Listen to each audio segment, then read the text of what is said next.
Yo, what is up guys? I'm back again with a brand new tutorial. Today, I'm going to show you how to get the modded version of Tile Survive. This will basically give you unlimited gems and waypoints in the game, which you can use to purchase anything. And don't worry, it's completely safe. I've been using it for a while now. I have a bunch of options right here, such as speed hack, unlimited gems and waypoints, damage multiplier, and much more. The first thing you want to do is grab your iOS or Android device. I'm using an Android today. Once you're on your device, make sure you already have Tile Survive installed and fully updated. If you need to check, just go to the App Store or Google Play Store.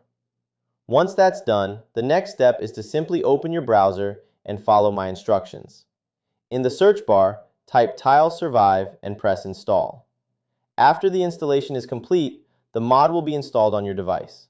Thanks for watching. See you next time.